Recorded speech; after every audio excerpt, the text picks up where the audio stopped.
Specifically, let's take a moment to compare this Dumsor Levy, the D-Levy, to the E-Levy that was recently repealed.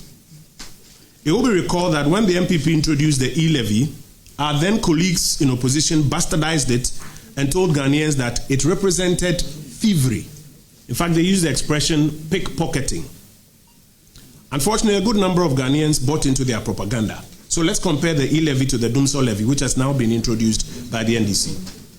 First, the E-Levy was advertised in the budget. It was followed up with town hall meetings, and it onboarded extensive public consultations before the bill was finally passed in Parliament. This Dumsor Levy was smuggled through to avoid any form of public engagement, consultation, or scrutiny.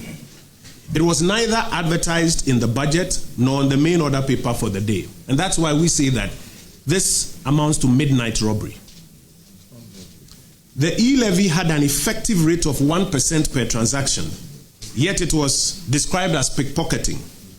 This Dumsor Levy has the effective rate of 8% per transaction. And that's why we say that it is midnight robbery. The E-Levy avoided transactions that were not in excess of 100 Ghana cedis, you will recall. And the argument that was canvassed at the time was that we had to create some room for the very poor to be excluded from it. Yet the E-Levy was bastardized.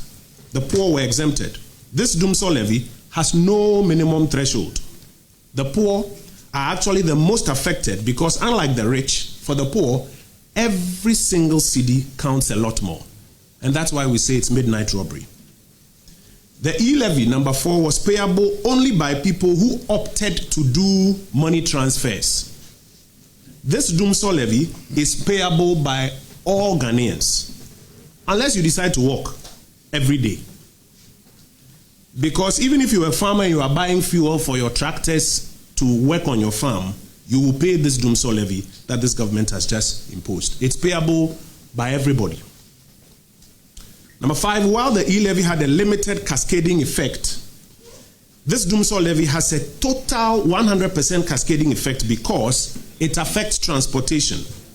And consequently, any item that is transported, food, clothes, whatever, once you are transporting it, there's a cascading effect that eventually, when we go full circle, will be paid by the everyday Ghanaian.